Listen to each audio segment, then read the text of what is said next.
Hello everybody, my name is Tara. Welcome to the Three Bookshelves. Today we're going to be going over my TBR for the second quarter of 2018.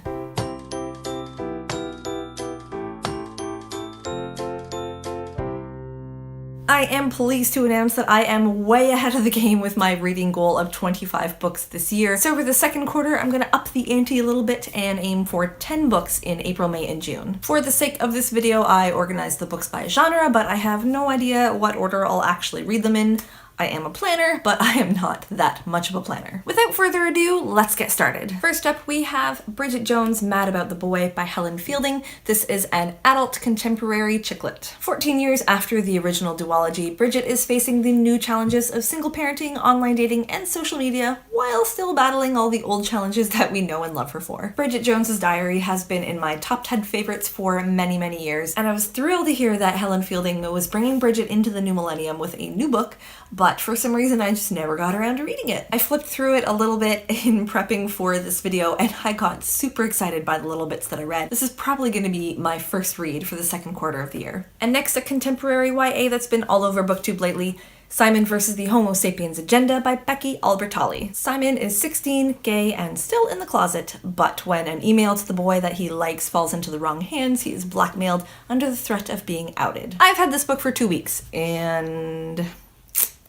yeah, that's why you shouldn't leave books on a shelf where your toddler can reach them. I'm usually one for heavy, intense reads that rip your heart out, but I do like a feel-good read every now and then, and according to BookTube, Simon vs. the Homo Sapiens Agenda is the feel-good read. You probably already know that the movie adaptation of this book has just hit theaters, and I love movie adaptations, so I'll definitely be checking that out later this year. Moving on down the pile, we come to a thriller, After Anna by Alex Lake, which I clearly have on my e-reader. Blasphemy. In After Anna, a 5-year-old girl goes missing without a trace, leaving police at a loss and her parents beyond grief, thinking that their daughter is gone forever. But only a week later, Anna miraculously, I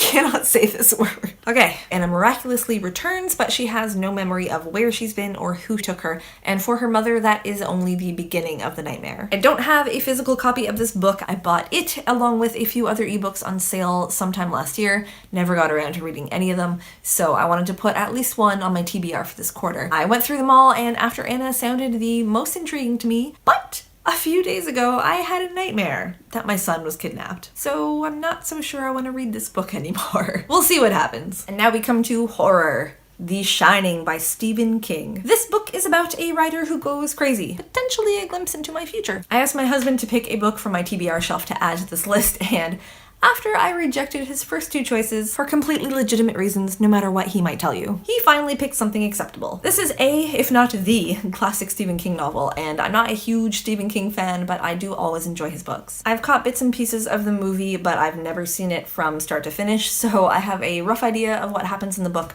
but I'm hoping there will still be at least a few surprises for me. Next up is Prince Lestat by Anne Rice, which is a gothic horror or a paranormal fantasy.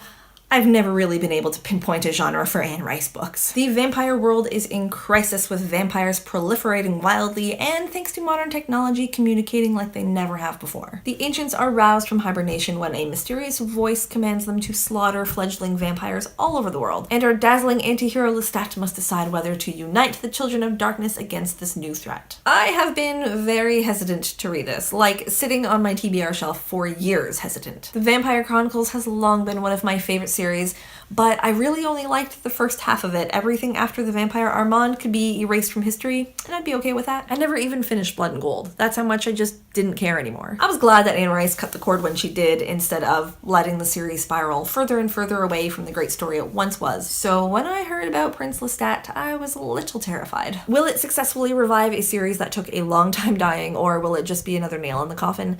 I haven't been able to muster up the courage to find out yet, but it is time that I did. Swinging on over to sci-fi, we have Artemis by Andy Weir, another book I don't have a physical copy of yet. Life on Artemis, the one and only city on the moon, is tough when you're poor, like Jazz Bashara. So when Jazz gets the opportunity to commit the perfect crime for the perfect reward, she can't turn it down. But pulling off the impossible is the least of her worries when she realizes that she has stepped right into a conspiracy for control of Artemis itself. A lot of the reviews I've seen for Artemis make me a little nervous to read it, but anytime I love a book as much as I love The Martian, I have to read the author's next book. So here's hoping I love Artemis even half as much. The next book is YA sci-fi, Illuminae by Amie Kaufman and Kristoff. This book follows the newly broken up Katie and Ezra as they flee their war-torn planet and the enemy warships that pursue them. I honestly don't care what this book is about. What sold me on it is how it's told through a dossier of hacked documents like emails and IMs, interviews, military and medical reports, schematics, and a bunch of stuff like that. How cool is that? I've heard nothing but love for the series all over BookTube, so I'm excited to finally jump on that hype train, especially since the final book in the trilogy just got released this month. There's nothing like falling in love with a new series and then having to wait months or even years. I'm looking at you, George R.R. Martin, for the next book. And now for some YA fantasy, The Archived by Victoria Schwab. I tried to summarize this book when I hauled it, but it was really hard because this seems like a really complicated story. So this time I'm going bare bones. Dead people are turned into histories recorded in an archive, and someone's been erasing a bunch of important stuff, so Mackenzie Bishop has to put it all back together and save the archive. I have no idea how accurate that actually was, but I guess we'll find out. I fell in love with Victoria Schwab last year when I read her Shades of Magic series, which immediately earned a spot on my favorite shelf, so I am on a quest to read everything else that she's written. I think I only have the Archived Duology and the Near Witch left, aside from her middle grade books, but I don't know if I want to go that far. And now for some adult fantasy, A Knight of the Seven Kingdoms by George R.R. Martin. The Tales of Duncan Egg finally all in one place. This collection follows the adventures of Sir Duncan the Tall and his squire Egg, whose true identity as Aegon Targaryen and the heir to the Seven Kingdoms must be kept secret from everyone they meet as they pursue their destinies. The story takes place about a century before the events of A Song of Ice and Fire, when House Targaryen still rules the Seven Kingdoms in an era of peace, or at least as much peace as you're gonna get in Westeros. I'm honestly not sure what the story's about beyond that, but anything that is set in the world of A Song of Ice and Fire is a must-read for me, and it's about time I finally did read this. And the last book on my TBR is To Be Determined. I'll be doing the Try a Chapter tag, in which you read the first chapter of 5 books and you choose the one that intrigues you the most to continue with. I thought this was a great way for me to check out some really popular YA series, so the 5 books that I chose are Percy Jackson and the Lightning Thief by Rick Riordan, Red Rising by Pierce Brown, Shatter Me by Tahereh Mafi, Six of Crows by Leigh Bardugo, and Clockwork Angel by Cassandra Clare. I'll be doing a whole video about my thoughts on those 5 books and which one I'm going to be continuing with later on this month, so stay tuned for that. That is all I have for you today. Let me know down below if you've read any of these books, what you thought about them, particularly Bridget Jones and Prince Lestat. Were they good additions to their series, or do you think that the authors should have just let sleeping dogs lie? Also, let me know your thoughts on the 5 books I'll be sampling for the Try a Chapter tag. Which book do you think I'll like the best? As always, thank you so much for watching. If you liked the video, go ahead and give that a thumbs up, and while you're at it, just subscribe to my channel. Until next time, everyone, happy reading. Bye.